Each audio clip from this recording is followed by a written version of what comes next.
Okay, you know how this story starts. In the beginning, there wasn't shit. Literally, nothing but void and darkness. And that's how the darkness liked it. It wasn't until God decreed, turn on the lights, that things got nasty. It started out small. A planet here, a sun there. You know, next thing you know, there were humans and cows and then stuff running all over the place. Needless to say, the darkness was pissed.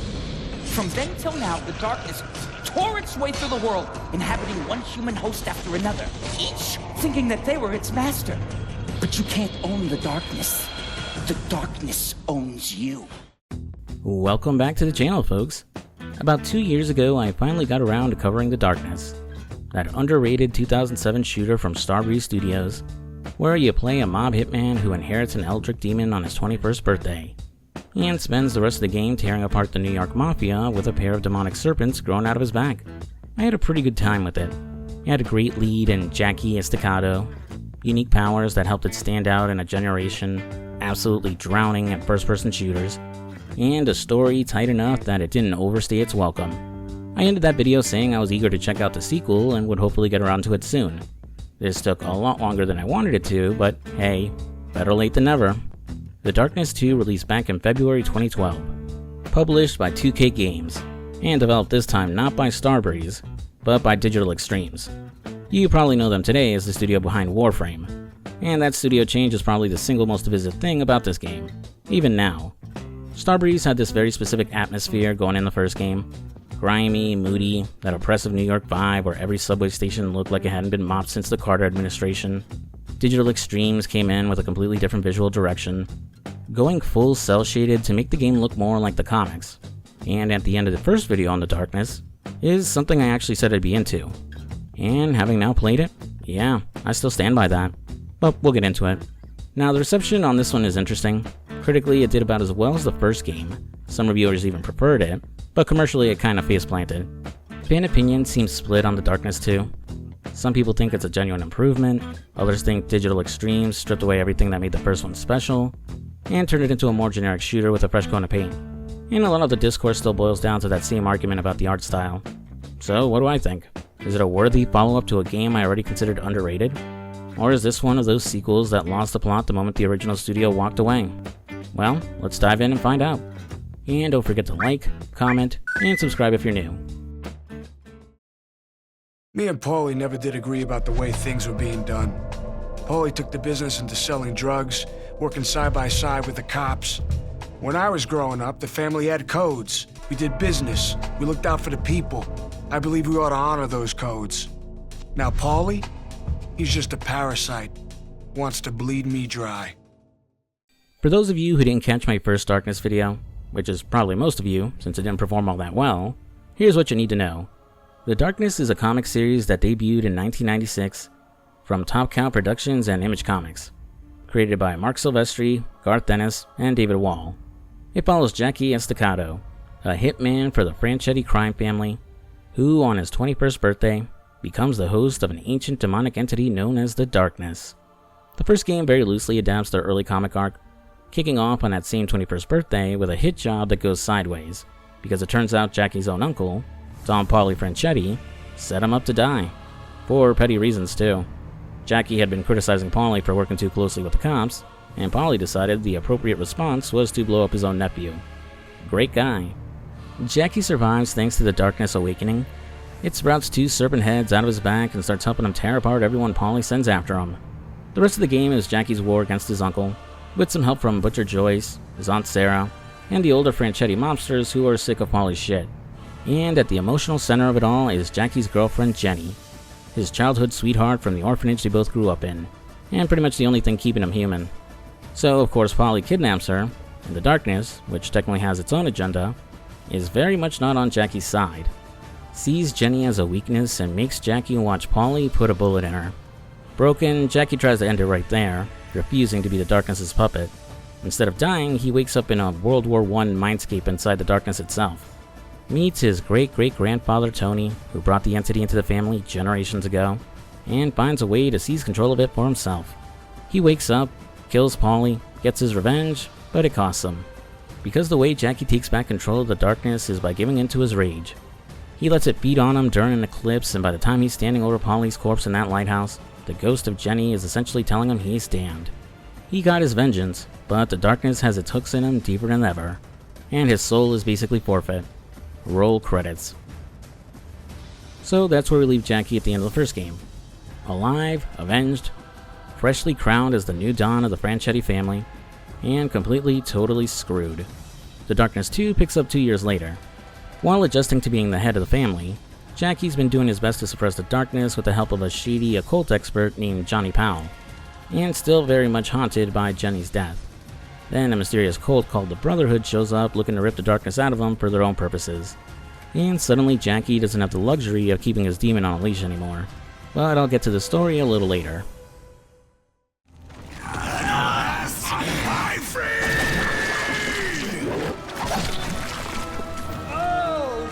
What the hell is that? You see that? Holy shit, it's the devil!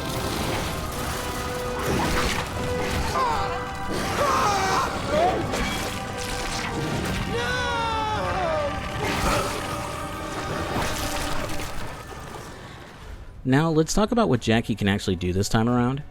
The core loop is basically the same as the first game. Jackie's got the darkness inside him, he uses it to horrifically dismember whoever's in his way, and the more he kills, the stronger it gets. But almost every mechanic around the loop has been reworked, and most of the changes are for the better. Let's start with how you power up. In the first game you had to devour hearts to raise your darkness level, which was slow, tedious, and forced you to sit through the same little animation over and over. The Darkness 2 ditches that system almost entirely. Instead, everything you do in combat now feeds into a single currency called Dark Essence. You gain essence by killing enemies, destroying light sources, tearing shit apart with your demon arms, and finding relics hidden throughout levels. You can still eat the hearts of your enemies, but the animation is faster and it's primarily for healing yourself. Kills you get with your darkness powers are worth more essence than kills with regular guns, and the tougher the enemy, the better the payout. Executions in particular give you the biggest bump, so the game is constantly nudging you to fight the fun way. Get in close, use the demon arms, get creative, and instead of just plinking away from cover with a pistol. Dark Essence is spent at talent shrines, which are these little altars you'll find between missions, or in specific spots throughout each chapter. The shrine is where you unlock and upgrade Jackie's powers, and it's laid out in 4 skill trees: executions, demon arms, gun channeling, and darkness powers. It's not the deepest progression system in the world, but every unlock feels meaningful, and by the end of the game you got a Jackie who's a full-blown murder machine. Now let's get into the actual powers, because this is where the sequel makes its biggest and most obvious swing. Quad wielding. In the first game, when Jackie manifested the darkness, he got 2 serpent heads sprouting out of his back, 1 active power at a time, cycled through the D-pad. In the Darkness 2, those 2 serpents return, and each with its own distinct function. The left arm is your grab and throw arm. Anything with a purple glow can be yanked around and tossed, like car doors, poles, signs, ammo boxes from across the room, even enemies. You can rip a door off a car and use it as a shield, then hurl it at some poor schlub and cleave him in half. Grab a pole, throw it, and watch it pin a guy to a wall. The right arm is your slash arm, used for close range melee.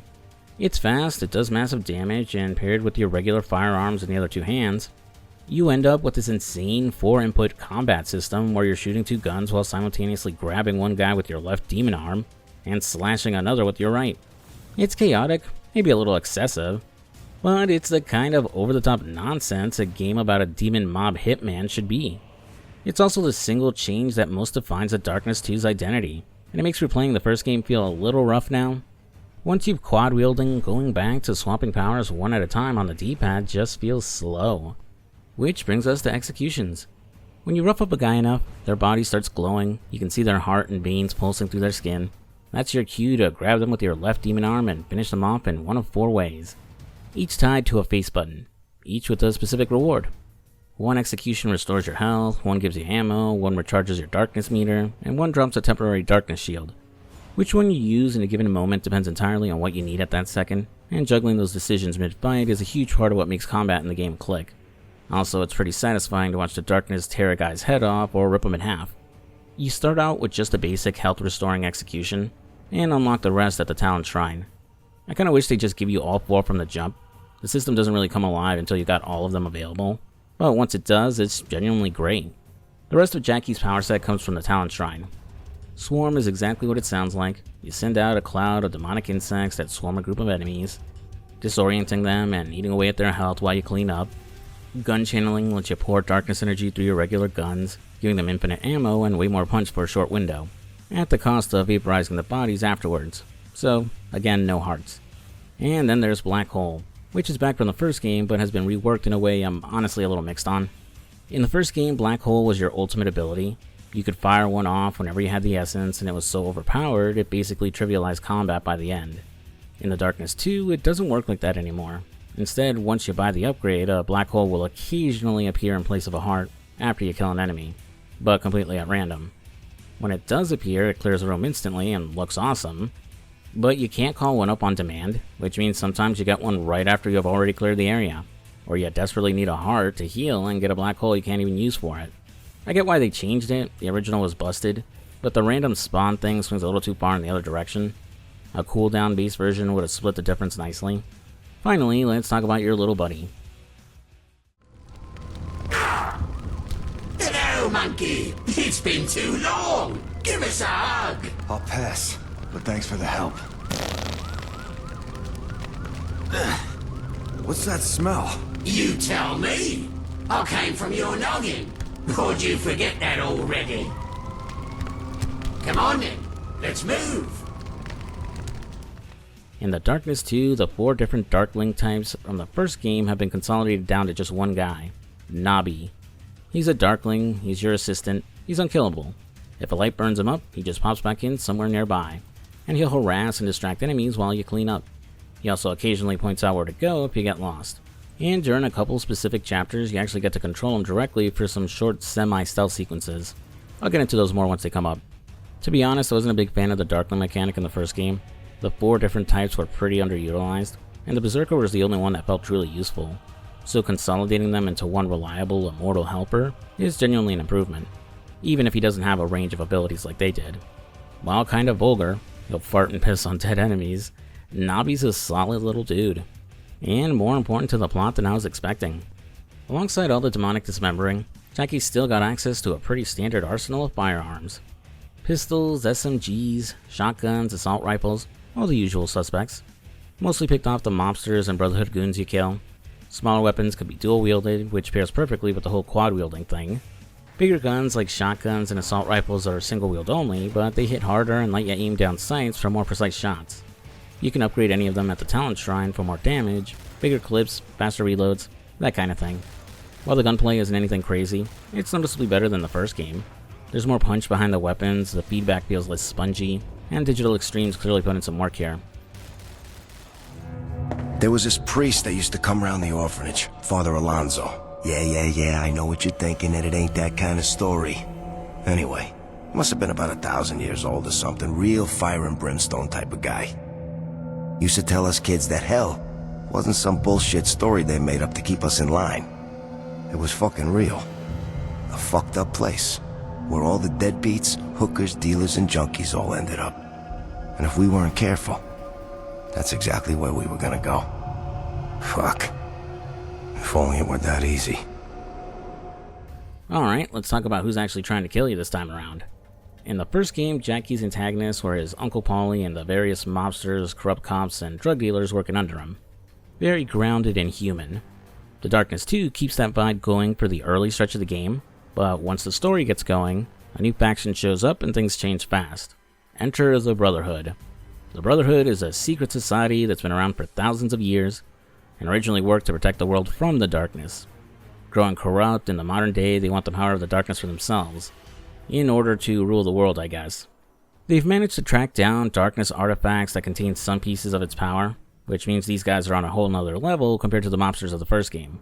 They're better armed, they're smarter, and they coordinate their attacks. They're also the first enemy in the game that specifically knows how to fight Jackie, by exploiting his weakness to light.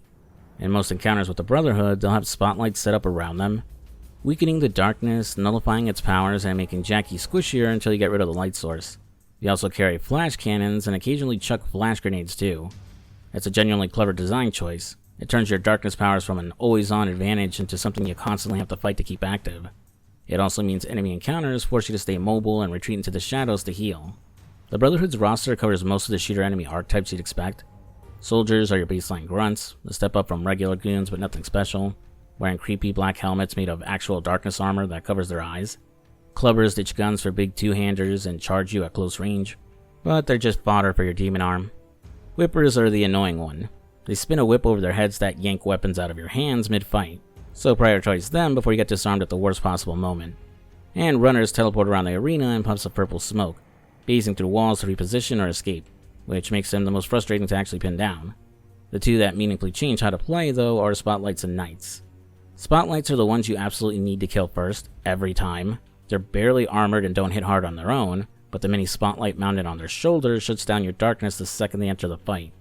Knights are heavily armored, hiding behind a darkness-plated riot shield that nullifies your ranged options from the front, and they'll charge in and try to brash your skull open with the shield itself for absurd damage.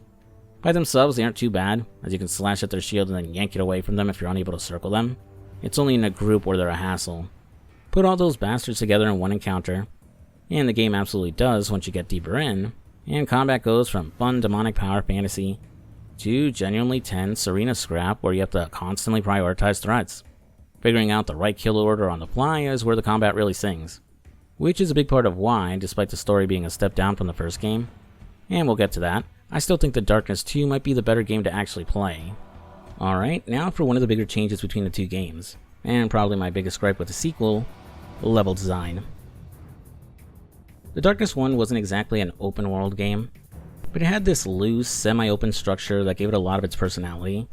The Canal Street subway station served as a hub that connected out to different areas you'd visit throughout the story. Hunter's Point, Grinder's Lane, Fulton Street, and so on. You could wander around, take in the atmosphere, chat with random NPCs, get pulled into little side missions like helping the homeless guy get his harmonica back, or unlock bonus content by finding phone numbers. It gave the game this grimy, lived-in New York vibe where the world felt like an actual place you were moving through, not just a series of shooting galleries. The Darkness 2 throws all of that out the window. The sequel is a straight-up linear chapter-based shooter. One level flows directly into the next. There's no hub, no wandering, no side missions, and only a few random NPCs to chat with. You go from set piece to set piece, blasting through Brotherhood goons and the occasional mob crew, and the game gently but firmly nudges you down a single corridor from start to finish. Now to be clear, I don't have a problem with linear level design on principle. Some of my favorite games are extremely linear, and there's something to be said for tight, focused pacing where every encounter is designed with intent. The Darkness 2 does actually benefit from this in some ways. Set pieces hit harder because they're designed as one-off spectacles rather than something you might stumble into. Combat arenas are built specifically around the power set you have at the point in the game. And the story, thin as it is, keeps moving without pacing lulls that would bog down the first game when you were figuring out where the hell you were supposed to go next. The levels themselves also are decently designed within their limits. They open up just enough to hide the 29 relics scattered throughout the chapters. Those are relics that reward you with essence and flesh out the lore of the Darkness and the Brotherhood. And there's usually a couple of small pockets to poke around in for extra ammo or weapons. So while the path forward is always clear, it's not so on rails that you feel like you're being dragged through the game by the nose. Most of the time. But the linearity is symptomatic of the sequel's biggest problem, which is length. Or, rather, the lack of it. I finished The Darkness 2 in about 5 hours on a casual playthrough. 5. For comparison, the first game took me somewhere north of 15 hours. And that's not even counting the time I spent messing around with side content or getting lost trying to find Jenny's apartment. Even accounting for the fact that the first game was padded a bit by that exploration, and by some of its more sprawling sections, that's a massive drop. And it's the kind of length where the credits start rolling and my first thought was genuinely, wait, that's it? The Darkness 2 spends its first couple of chapters getting you comfortable with the new mechanics, and a few chapters escalating the conflict with the Brotherhood, and just when things really start cooking, when the stakes are at their highest, and you fully unlock Jackie's toolkit, the game just kinda speed runs to the end. It's over right at the point where a longer game would be hitting its second act. There's no time to sit with the characters, no time for the story to breathe, no time for the world to feel as textured as the first game's New York did. Everything's just kinda there for a moment, and then gone. There is some replay value baked in, to be fair. You can go back and hunt down any relics you missed. There's a new game plus that lets you carry over your unlocks. And there's the Vendettas mode, which I'll get into on its own section. So it's not like once you hit the credits there's nothing left to do. But none of that changes the fact that the main campaign is over in an afternoon. And in a series where the atmosphere and world building were arguably as important as the mechanics, Trimming the fat that hard means you're also trimming a lot of what made the first game special in the first place. Alright, one more thing to go into before we get to the story. Alongside the main campaign, the Darkness 2 ships with a fully separate mode called Vendettas. And it's a genuinely meaty addition, probably the biggest reason I don't feel completely ripped off by the main story, clocking in at 5 hours. Vendettas is a co-op mode for up to 4 players, playable online or completely solo, that runs its own parallel campaign alongside Jackie's story. You pick from one of 4 characters, each of them enforcers working for Jackie who've been touched by the darkness in their own way. They can't wield it the way Jackie does. They don't have the demon arms or the full toolkit, but they've each got one signature darkness power and one unique demonic weapon that makes them feel distinct.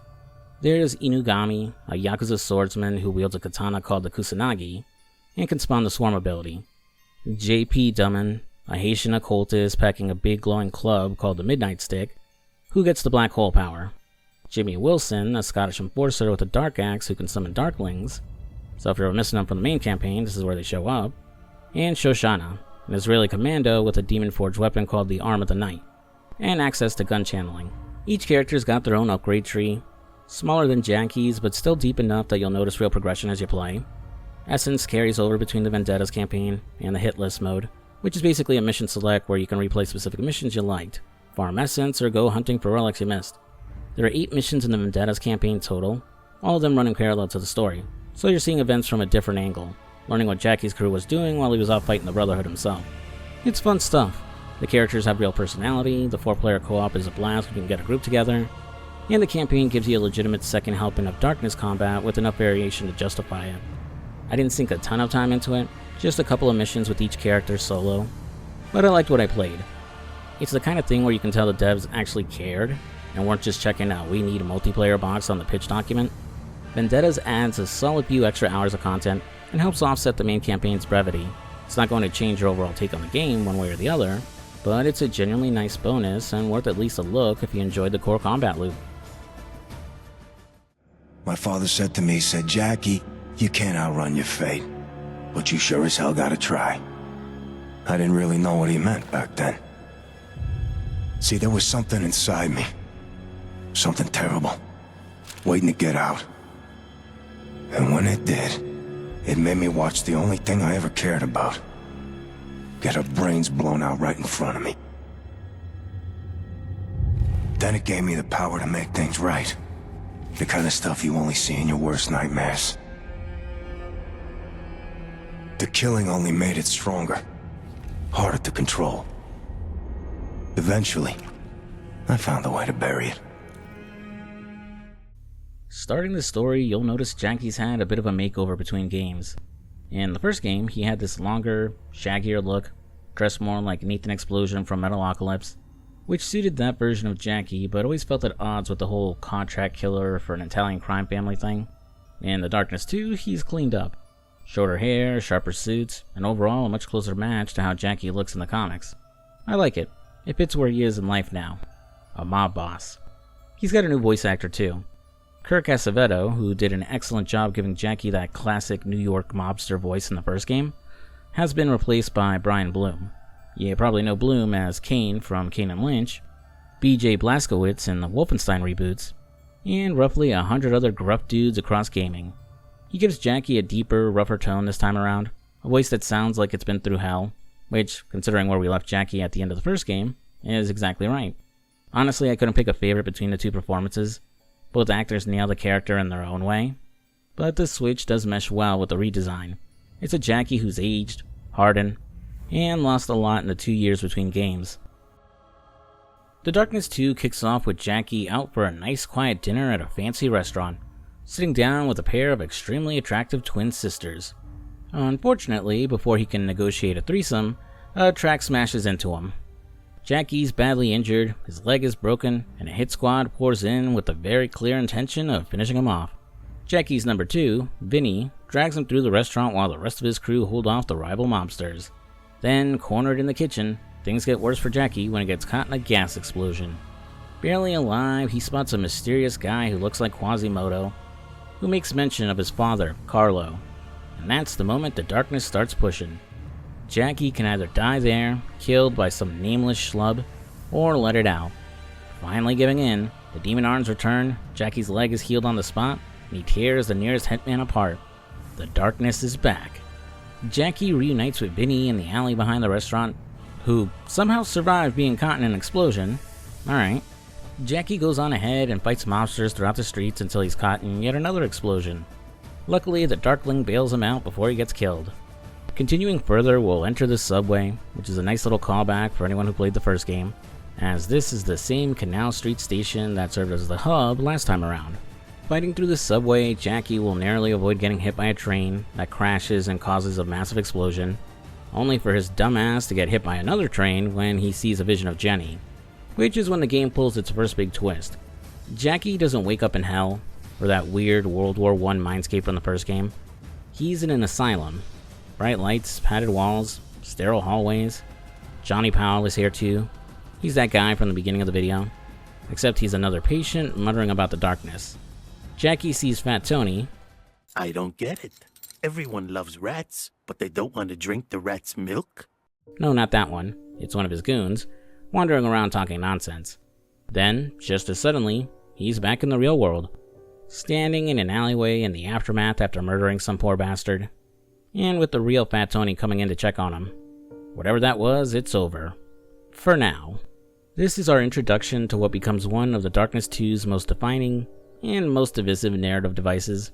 The asylum sequences are meant to serve two purposes. In story, they're a prison the Darkness has constructed for Jackie's soul, keeping him tethered while it repairs whatever damage his body's taken in the real world. Thematically, they're supposed to make you question whether any of what's happening is real, whether Jackie is actually just a lunatic in a mental hospital, and everything else is a delusion.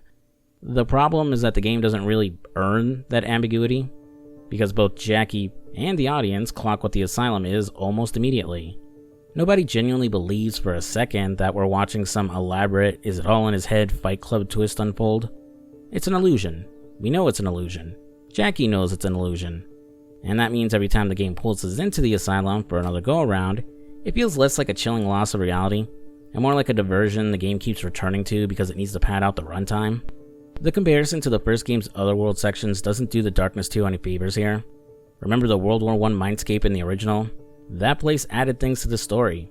You met your great-great-grandpappy Tony, learned the origins of the Darkness and the Estacado family, encountered the Four Horsemen, got the Darkness guns, expanded the mythology in real, tangible ways. The asylum takes lore away.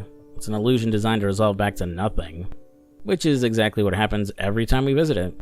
Cool aesthetic, but functionally, it's a whole lot of nothing. Anyway, back in the real world, Jackie regroups at the Franchetti mansion. Like the asylum, we'll be coming back here a lot in between missions. If you're playing the game for the first time, you might think the mansion will serve as your hub like Canal Street did, mostly because of how big it is and all the characters you can interact with. But unfortunately, that's not the case.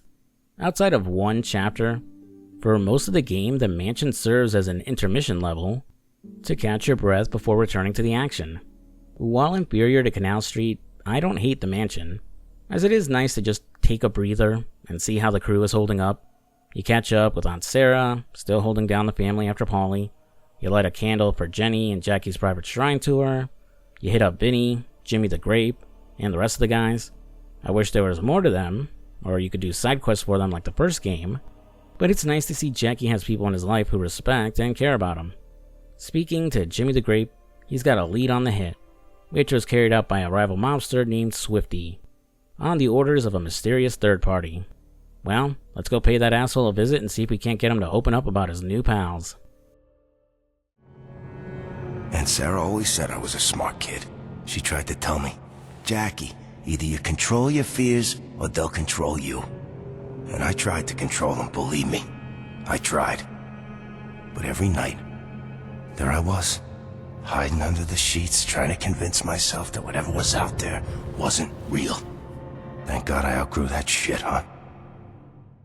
Jackie and the crew storm a bar looking for Swifty, kicking off a chase sequence through a construction area and warehouse. Somewhere during all that, we get into a boss fight with a construction crane swinging a wrecking ball. Nothing special, but leagues better than the crane fight from Yakuza Like a Dragon. Jackie eventually corners Swifty in a warehouse and holds him at gunpoint for some answers. He starts to spill that he was hired by some guys at a place called the Brimstone Brothel. Before he can give us names, he makes like a banana and splits. Literally. cause the darkness cuts him in half. Between beats, Jackie has another vision of Jenny at the diner where she used to work. These visions are going to keep happening throughout the game, and despite what you may assume, it's not the darkness's doing. In fact, it seems very distrustful and almost frightened anytime Jenny pops up. Combine that with what it did to Swifty, and it's starting to look like our eldritch buddy is hiding something from Jackie. More on that later. Checking in with the boys, Johnny will voice his suspicions on who the guys after Jackie are and what their intentions are. Oh yeah, I forgot to introduce him properly. But Johnny Powell was the guy who was helping Jackie the last 2 years keep the darkness suppressed. Johnny ran off before the events of the game because the darkness was starting to affect him too, whispering in his ear and trying to turn him against Jackie. It's that experience which has left him a little neurotic and a bit of an oddball. But overall, he's a decent guy who warns Jackie at every turn not to trust anything the darkness is telling him. Something wrong, Johnny? Nothing. Couldn't be them. Because that'd be really bad. I gotta do some more research. Good luck on your killing spree! Me and the boys will take him to the zoo while you're gone. Retards like the zoo. Rob, What? remember what I told you? What'd you tell me? Take it to the zoo. Vinny tells us he knows a girl at the Brimstone brothel who could help Jackie get to the guys who want him dead. And arriving at the brothel, well, I don't know what I expected exactly, but it's every bit as dark and fucking depressing as an actual brothel. Like, I think some wires got crossed, and I expected a typical strip club, but I was surprised how straight they play it. The girls here are basically slaves. Some strung out on drugs, and they're working with some very disgusting clientele. Props for the game not making this section cheap fan service. Soon we'll meet up with Vinny's girl, Venus, who is way too good to be working in a dump like this, and who is probably on the thumbnail of this video. Need that sweet, sweet sex appeal for easy engagement. Don't forget to like, comment, and subscribe. Venus warns him that the brothel's been taken over by a new group running an operation out of the top 2 floors. Somehow worse than the sleazeballs who used to run the place. She takes Jackie up to a room where she stashed a gun for him, and from there we start blasting our way to some answers. Unfortunately, Jackie gets ambushed, overwhelmed by a wave of lights that suppress the darkness completely, and knocked out. And that's when the Brotherhood finally shows up. I want you to believe me. I wish this could have been any other way, Jackie. But we all have tough choices to make, and this is yours. So you're the fucker who tried to hit us at the restaurant, huh? Don't talk and don't think. Just listen. You've been keeping something that was once lost. Something that doesn't belong to you. Now you have to choose to give it back. What happens to you is of secondary concern. I only care about one thing. I want the darkness! Quasimodo here is the Brotherhood's leader, Victor Valente. I went over this earlier, but the Brotherhood's original mission statement was to protect the world from the darkness and devastation, to unite all peoples within their nation, to denounce the evils of truth and love, and extend their reach to the stars above. But after a few thousand years in decline, combined with a takeover by private equity, these bastards want the power of the darkness for themselves. To prove he's not fucking around, Victor shows Jackie live footage of his mansion being attacked. 2 of Jackie's guys, Frankie and Eddie, are being held at gunpoint, and Victor forces Jackie to pick which one of them dies. Don't worry, the choice is pointless, outside of the fact most players probably don't know who either of these guys are, unless they talk to them back in the mansion. There's no drastic changes to the story if you pick one goon over the other. Ditto if you don't choose, as Victor orders one of them killed anyways. I honestly don't know why Digital Extremes bothered with introducing such a pointless choice, outside of giving you an achievement for not choosing. You know what would have made this hit? If Victor had said pick between Jimmy the Grape and Aunt Sarah. Both returning characters from the first game. Both with established, decade-long relationships with Jackie. Both people the audience probably gives a shit about. But, oh well. Victor uses the power of an ancient artifact called the Siphon in order to drain the darkness out of Jackie. But he won't be able to steal his power completely. Not until Jackie willingly gives up the darkness. If these bozos weren't trying to kill him, and weren't attacking his home, Jackie probably would have handed over the darkness, no questions asked.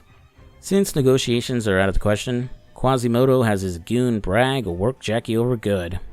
Realizing they're fucked at the moment, the Darkness plays its trump card to keep Jackie from caving in by exploiting his one weakness, Jenny. It reveals that since the events of the first game, the Darkness had Jenny's soul imprisoned in hell. Then it makes Jackie an offer, get the siphon from the Brotherhood in exchange for Jenny's soul, which is a huge dramatic move.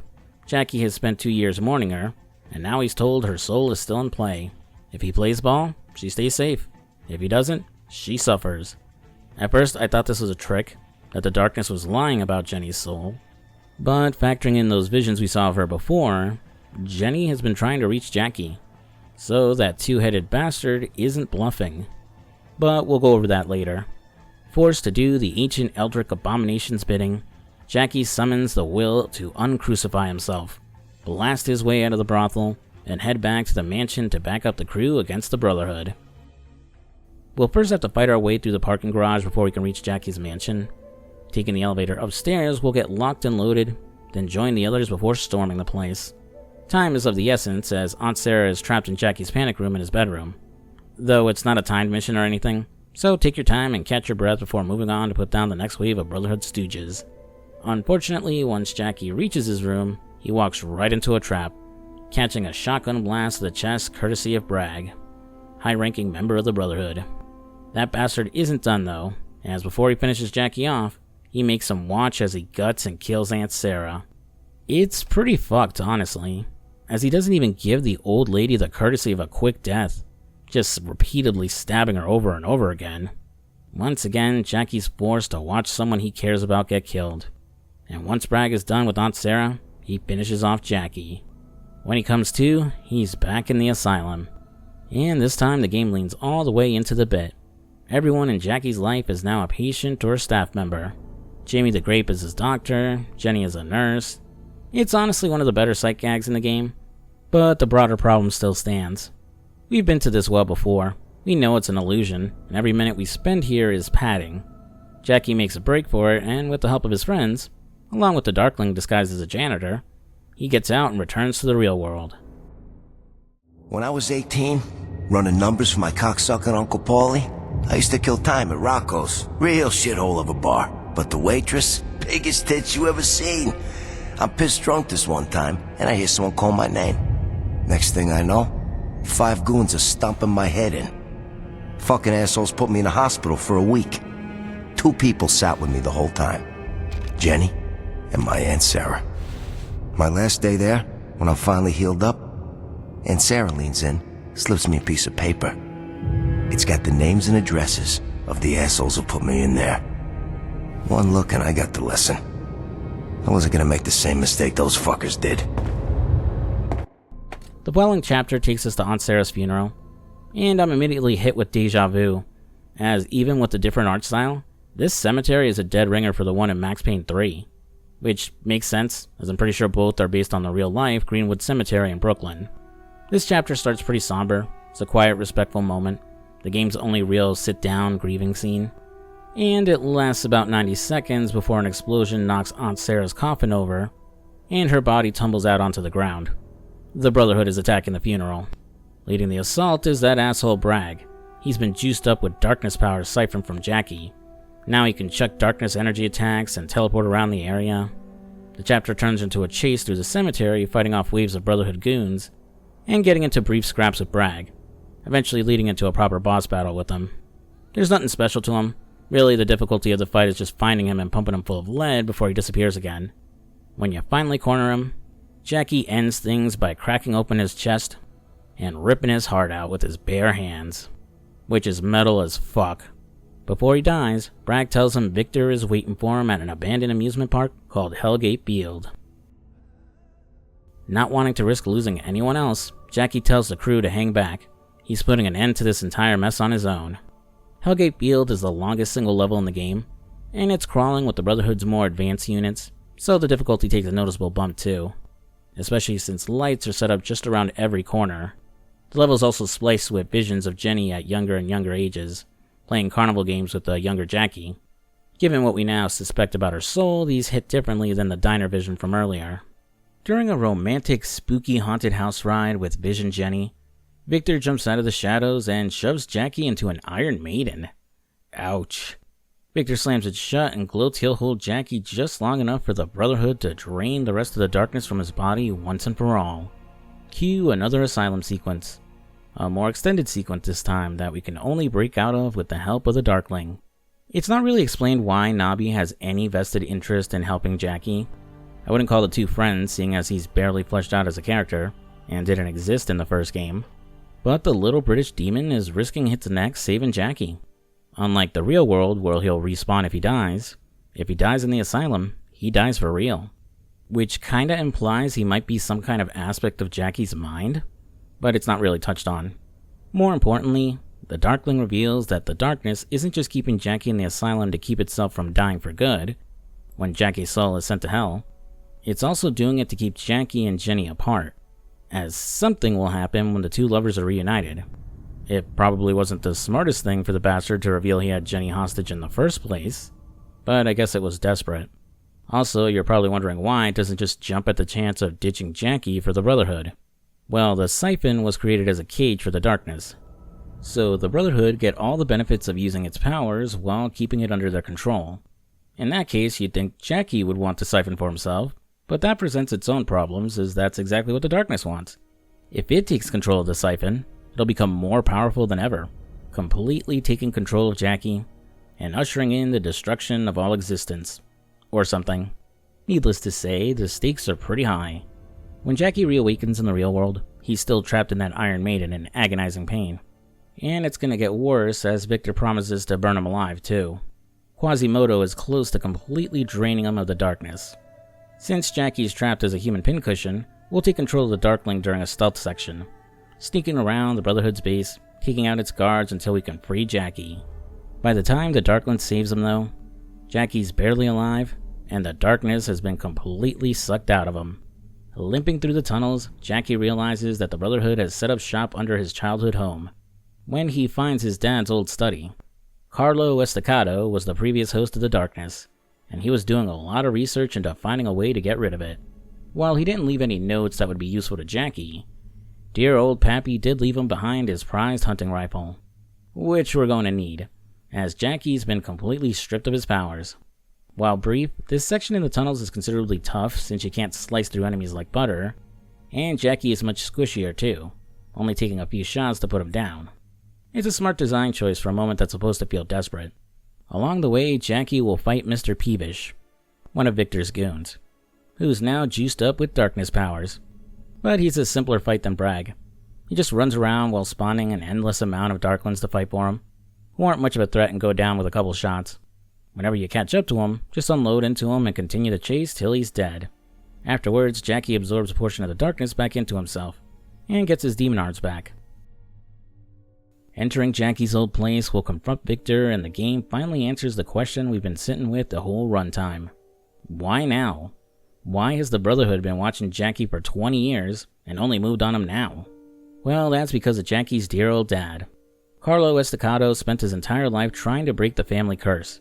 He knew the darkness would pass to his son the moment he died, so he spent decades hunting down every artifact, every relic, every scrap of occult knowledge that might give him a way to seal it for good. And to fund that research, he cut a deal with the Brotherhood. He'd give them the darkness itself if they'd help him find the siphon. Carlo died before the deal could be honored, but the Brotherhood never stopped looking. And after 20 years of searching, wow, these guys suck, they finally found the siphon. And they're here to collect on the debt Carlo owed them. I love this reveal. It recontextualizes Carlo Estacado, who in the first game was mostly just Jackie's decent dad who died young before Paulie took over the family. Now we understand the guy was carrying an enormous weight the entire time he was raising Jackie, trying to buy his son a life free from what was coming for him. It's tragic without being melodramatic. It's also a nice divergence from the comics, where Jackie's biological father is Danny Estacado, who was kind of a scumbag and died before Jackie was even born, and never got to meet him. Jackie. This charade has gone on long enough. This instrument wasn't only designed to contain the darkness, it can also destroy the host.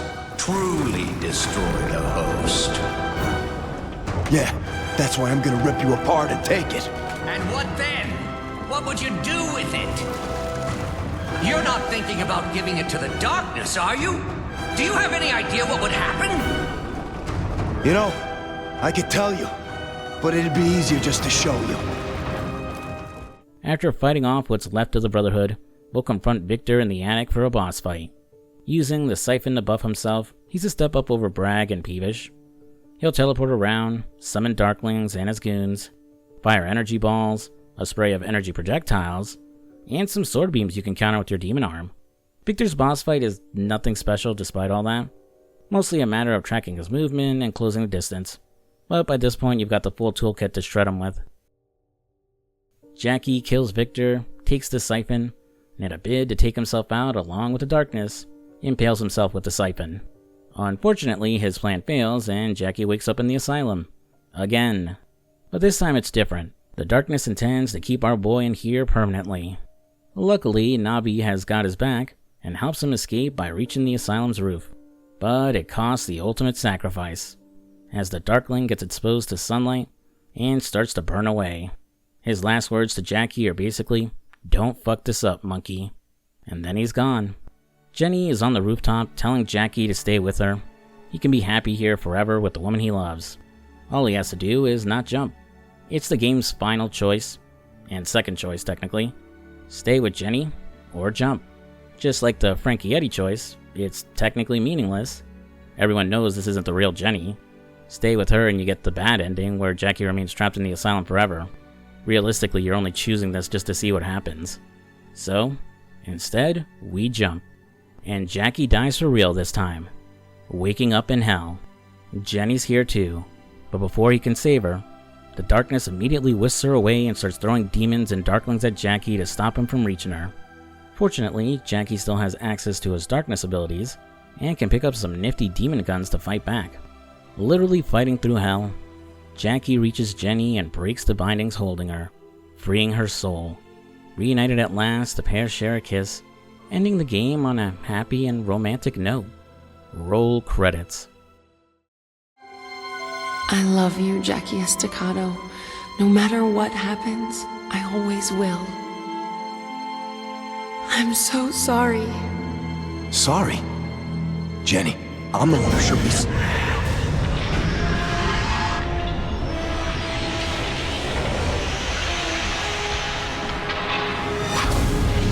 Jenny?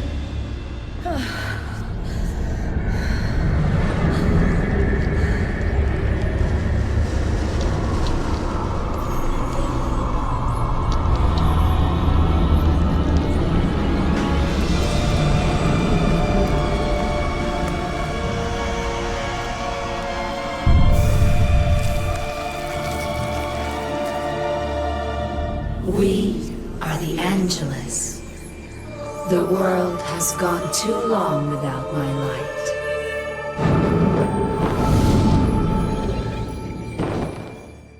Plot twist. Turns out the darkness didn't imprison Jenny's soul as a way to keep Jackie on a leash.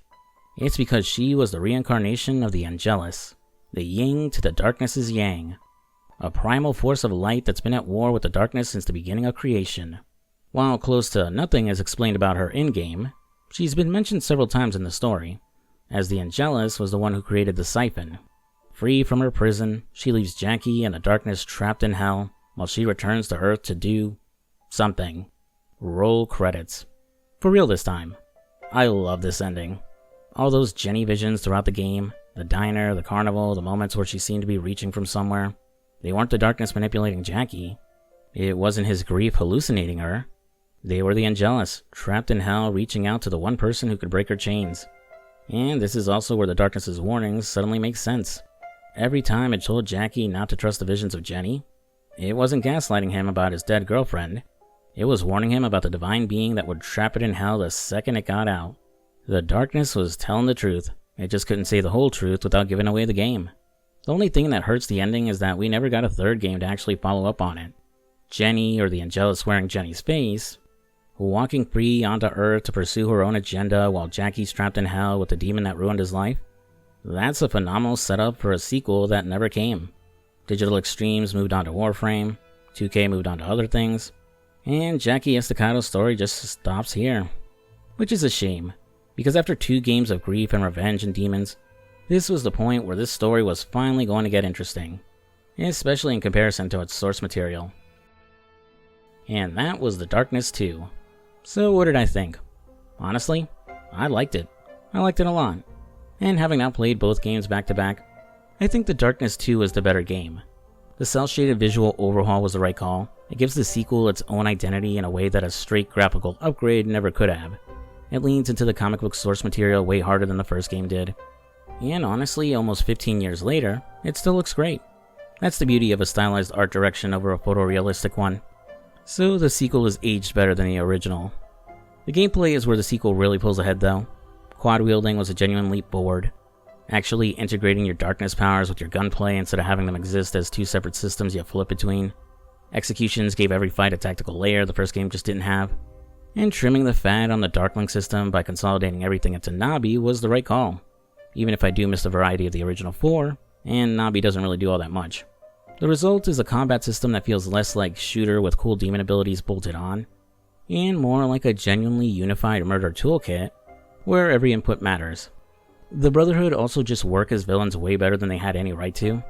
Compared to Uncle Paulie's crew, who were fine but basically just guys with guns, the Brotherhood are actually built to fight you specifically.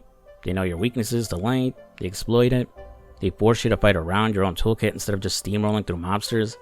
And once you've got spotlights and knights and whippers all in the same arena, combat gets tense in a way the first game never quite managed. That said, I've already spent a good chunk of this video on where the sequel stumbles, so I'll keep the recap quick. The game is too short. 5 hours for the main campaign is a hard sell no matter how good those 5 hours are. And the linearity, while fine in principle, means we lose that grimy, exploratory New York feel the first game had going for it. The subway hub, the payphones, the random NPCs asking for help, all gone. Trimmed for pacing, sure, but a lot of the personality went with them. And the story doesn't get enough room to breathe. Aunt Sarah dies in a genuinely brutal scene, and then we're at her funeral like 10 minutes later. Butcher Joyce, a standout from the first game, shows up, gets one scene, and basically disappears. New characters like Vinny, Frankie, Eddie, Dolfo. Some of them work, but most of them are just kinda there. Present at the mansion when Jackie needs someone to talk to. Absent when the plot needs to move. Returning characters from the first game get similar treatment. There's a really good story buried in here. Jackie's grief, Carlo's tragic bargain, the Angelus reveal, but the game's length works against it every step of the way. Still, in terms of pure moment-to-moment gameplay, atmosphere and identity, The Darkness 2 is the more confident, more focused, and more fun game. It's not the deeper one, it's not the more sprawling one, but it's the one I'd pick up and replay first. And that's the video. Thanks for watching, folks. Sorry for the delay on this one. It was on track to drop like a week ago, but I got kinda sidetracked playing Splatoon Raiders. The game is seriously good and insanely addictive. Luckily, I've completely beaten the main story, and I'm just yucking about in the post-game, so the next video should come out faster. I'm sticking with the smaller stuff for now, and the next video will be on yet another sequel for a game I covered a few years ago. The follow-up to War for Cybertron, Fall of Cybertron. Fun fact, I bought both games together when I did the video on the first game 3 years ago, fully intending on doing both games back to back, but I opted to go with my video on GTA 5 instead. And we all know how well that video turned out. After Fall of Cybertron, I'm thinking I'll do the Suffering Ties That Bind, and then a bigger video on either Watch Dogs Legion or the Saints Row reboot. I've finally found that drive to create again, so hopefully my new work routine will keep that energy going. I'm also going on vacation at the beginning of September for the first time in 3 years, so hopefully that'll re-energize me for the rest of the year. I kinda wanted to remake one of my older videos, either Grand Theft Auto 4 or Bully in the lead up to GTA 6, as I've been wanting to revisit both games and do updated, better produced videos on them. But summer kinda got away from me, so I don't know if I could manage it before November, but we'll see. Man, does time fly. I can't believe it's been 6 years since I launched my channel. I never thought it would go anywhere, to be honest. It took a full year to get 100 subs, then another year to get to 500. This started as a hobby to kill time. I never really expected to get monetized, millions of views, and actually make money doing YouTube, let alone grow such a big audience who actually likes listening to what I have to say on whatever game I'm reviewing. And while the channel has seen better days, I'm glad to see I still have strong support from my subscribers. You guys are awesome. I'm gonna wrap things up, so again, thanks for watching, folks. If you enjoyed the video, be sure to give it a like and comment down below. Have you played the Darkness games?